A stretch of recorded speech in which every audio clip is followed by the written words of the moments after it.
आज रात जब तुम आसमान की तरफ देखोगे तो तुम्हें हजारों तारे दिखाई देंगे, लेकिन उन हजारों तारों के बीच एक जगह ऐसी भी है जहां तुम इस समय मौजूद हो और तुम्हें उसका एहसास तक नहीं है। हम बचपन से सुनते आए हैं कि हमारा घर पृथ्वी है। बड़े हुए तो पता चला कि हमारा घर सोलर सिस्टम है। फिर हमें बताया गया कि सोलर सिस्टम मिल्की वे का हिस्सा है। लेकिन क्या कभी तुमने रुककर सोचा कि जिस जगह को हम अपना घर कहते हैं उसे आज तक किसी इंसान ने अपनी आंखों से देखा ही नहीं? सुनने में यह बात झूठ लगती है, लेकिन यही सच है। आज तक कोई भी इंसान अपनी ही मिल्की वे के बाहर नहीं गया। किसी ने उसे सामने खड़े होकर नहीं देखा, किसी कैमरे ने उसकी तस्वीर नहीं ली। फिर भी पूरी दुनिया को कैसे पता है कि मिल्की वे दिखती कैसी है, उसका आकार कितना है और हम उसके अंदर आखिर हैं कहां? इस वीडियो के खत्म होने तक तुम सिर्फ मिल्की वे का आकार नहीं जानोगे, तुम ये महसूस करोगे कि इस पूरे यूनिवर्स में हमारी असली जगह क्या है।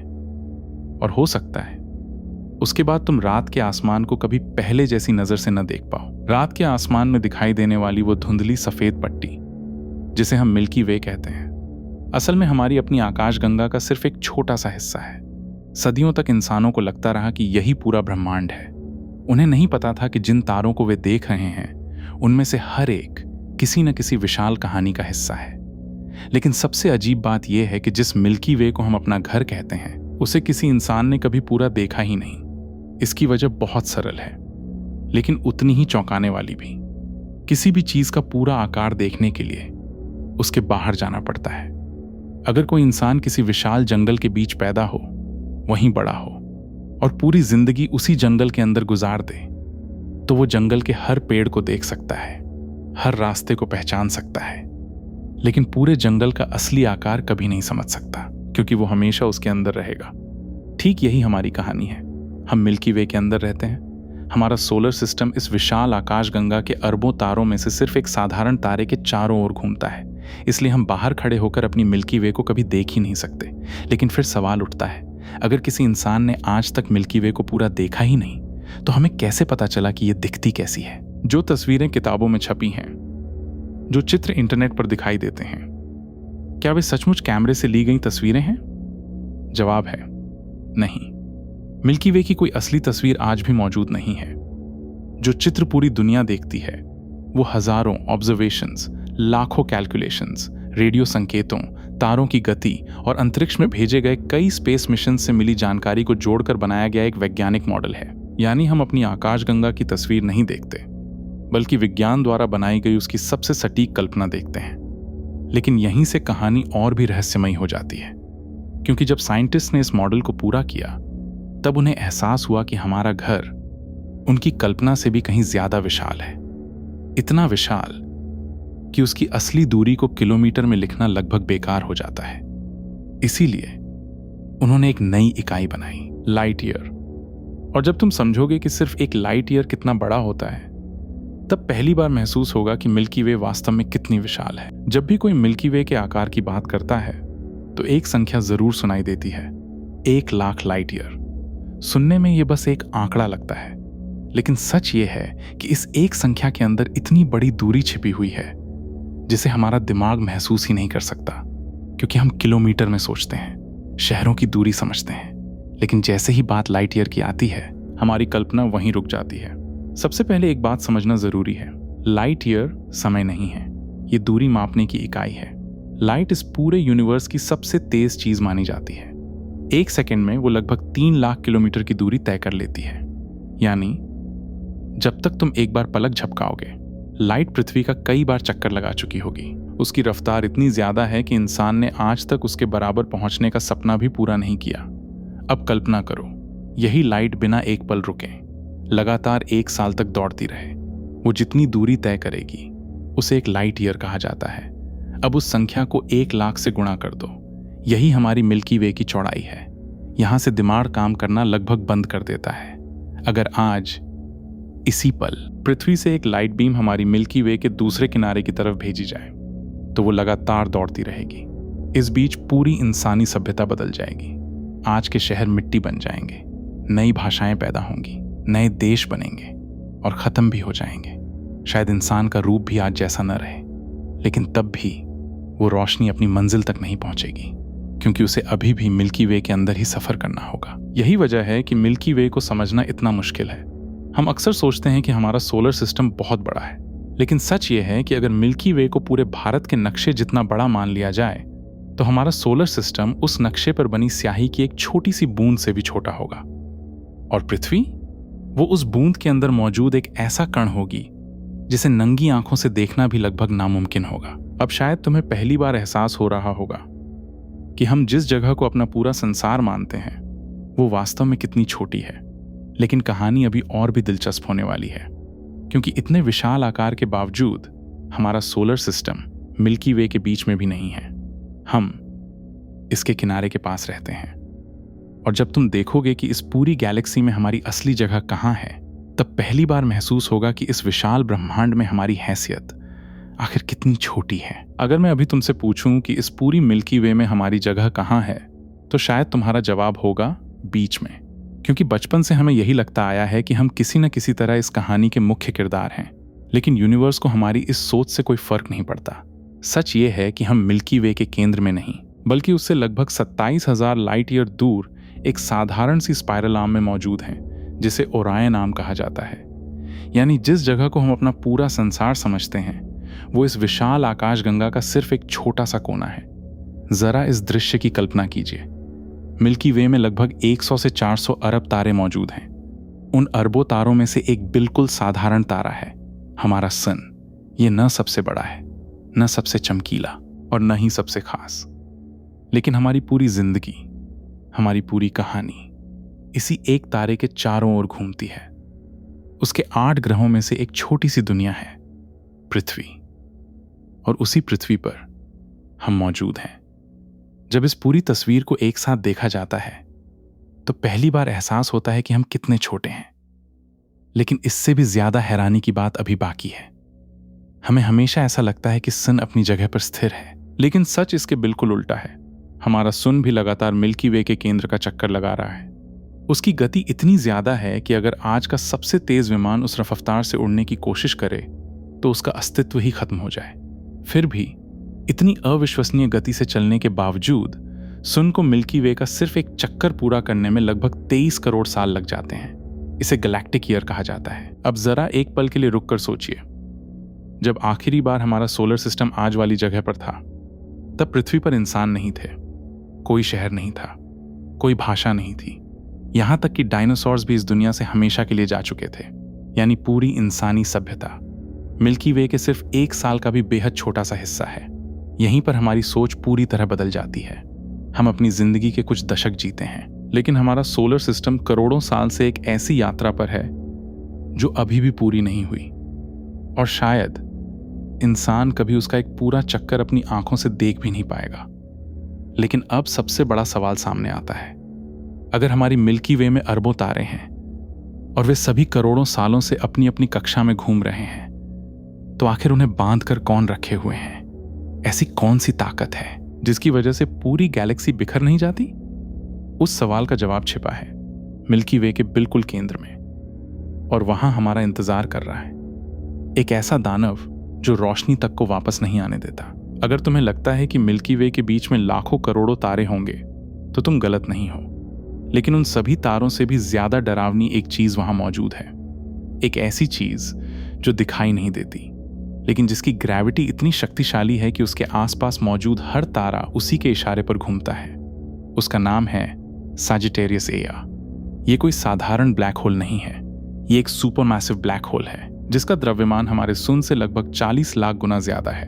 लेकिन सबसे हैरानी की बात यह है कि इसे किसी ने सीधे देखा नहीं। साइंटिस्ट ने इसकी तस्वीर नहीं देखी, बल्कि इसके आसपास घूमते तारों को देखकर इसका अस्तित्व साबित किया। जब उन्होंने कई सालों तक उन तारों की गति रिकॉर्ड की तो पता चला कि वे किसी अदृश्य चीज के चारों ओर अविश्वसनीय रफ्तार से घूम रहे हैं, और वो अदृश्य चीज यही सुपरमैसिव ब्लैक होल था।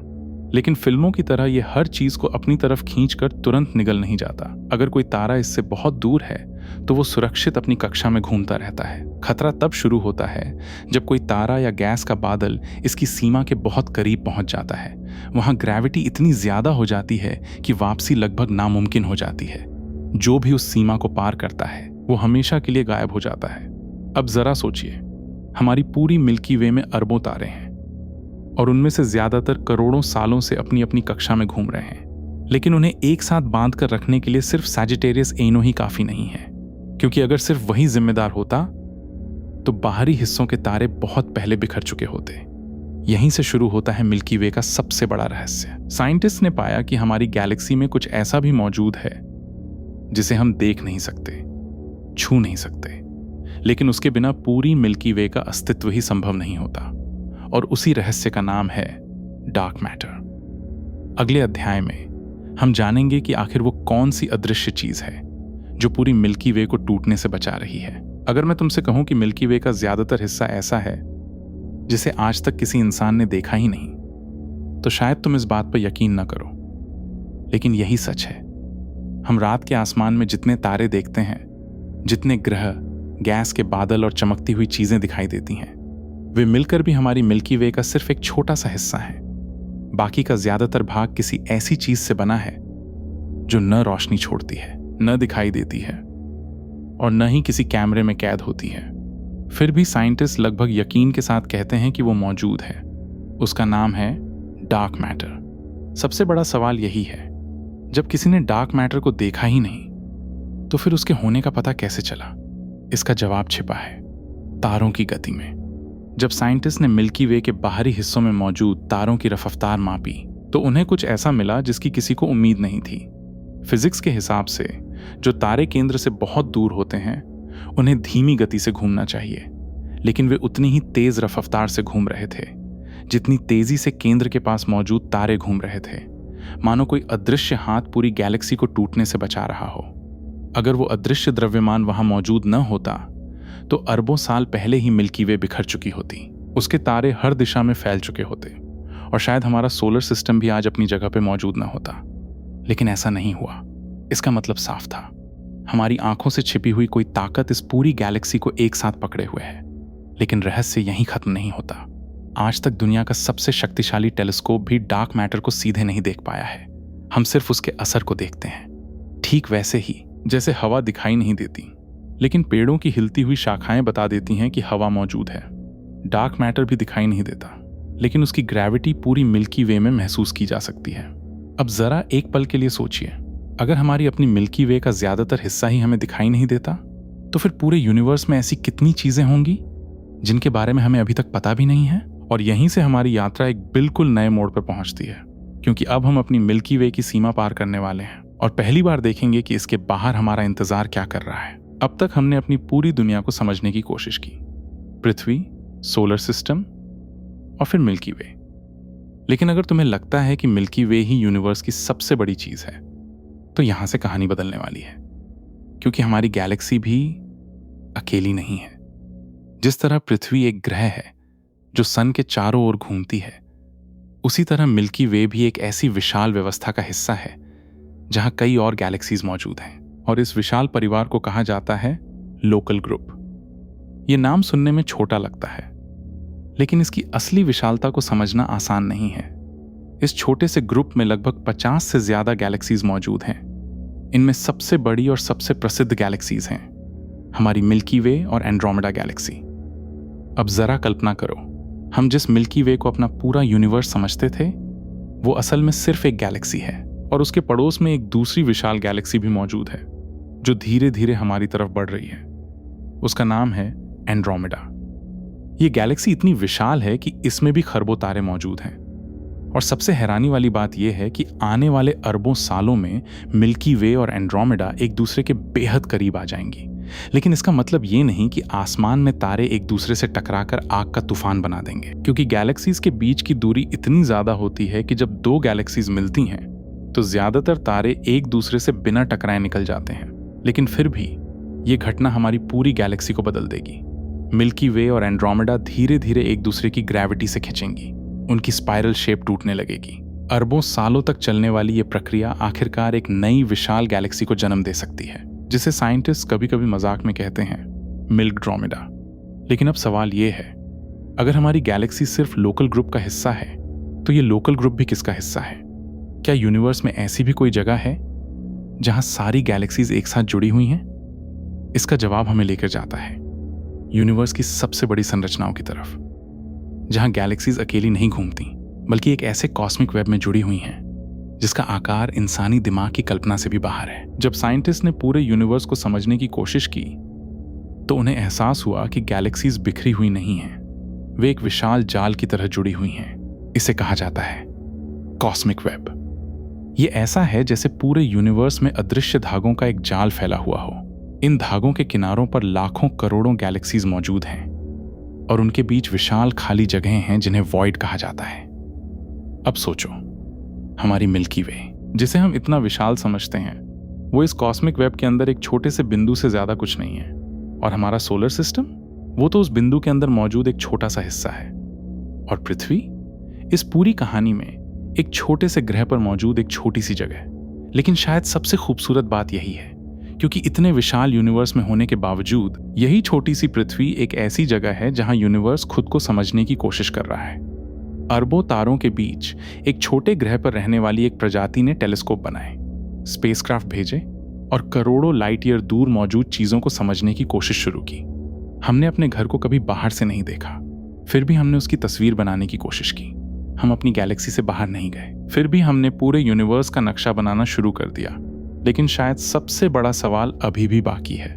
अगर यूनिवर्स इतना विशाल है, अगर अरबों गैलेक्सीज मौजूद हैं, अगर हर गैलेक्सी में अरबों तारे हैं, तो क्या हम इस पूरे यूनिवर्स में अकेले हैं? या फिर कहीं किसी और ग्रह पर कोई और सभ्यता भी रात के आसमान की तरफ देखकर यही सवाल पूछ रही होगी? और शायद यही यूनिवर्स का सबसे बड़ा रहस्य है। अब तक हमने देखा कि हमारी पृथ्वी सोलर सिस्टम का हिस्सा है, सोलर सिस्टम मिल्की वे का हिस्सा है, मिल्की वे अरबों गैलेक्सीज वाले यूनिवर्स का सिर्फ एक छोटा सा हिस्सा है। लेकिन अब एक सवाल सामने खड़ा होता है, अगर यूनिवर्स इतना विशाल है तो क्या इसमें सिर्फ हम ही हैं? सोचिए, सिर्फ हमारी मिल्की वे में ही लगभग 100 से 400 अरब तारे मौजूद हैं और अब तक साइंटिस्ट हजारों ऐसे ग्रह खोज चुके हैं जो अपने अपने तारों के चारों ओर घूम रहे हैं। इनमें से कई ग्रह ऐसे भी हैं जहां तापमान ऐसा हो सकता है कि वहां पानी मौजूद रहे, और जहां पानी है वहां जीवन की संभावना भी हो सकती है। यानी यूनिवर्स में जीवन का विचार कोई कल्पना नहीं है, यह एक वैज्ञानिक संभावना है। लेकिन सबसे रहस्यमयी बात यह है कि इतनी संभावनाओं के बावजूद आज तक हमें किसी भी दूसरी बुद्धिमान सभ्यता का कोई पक्का सबूत नहीं मिला। न कोई संदेश, न कोई स्पेसक्राफ्ट, न कोई ऐसा संकेत जिसे देखकर पूरी दुनिया कह सके, हां, हम अकेले नहीं हैं। इसी विरोधाभास को साइंटिस्ट एक नाम देते हैं, फर्मी पैराडॉक्स। अगर यूनिवर्स में जीवन होना इतना आसान है तो फिर सब कहां हैं? क्या वे हमसे बहुत दूर हैं? क्या वे हमसे पहले खत्म हो चुके? या क्या वे हमें देख रहे हैं लेकिन हम उन्हें पहचान नहीं पा रहे? इस सवाल का जवाब आज भी किसी के पास नहीं है, और शायद यही इस पूरे यूनिवर्स का सबसे डरावना रहस्य है। लेकिन इससे भी बड़ा एक सवाल अभी बाकी है। अगर हम अकेले नहीं हैं तो क्या यूनिवर्स हमेशा से ऐसा ही था, या फिर एक दिन ये सब हमेशा के लिए खत्म हो जाएगा?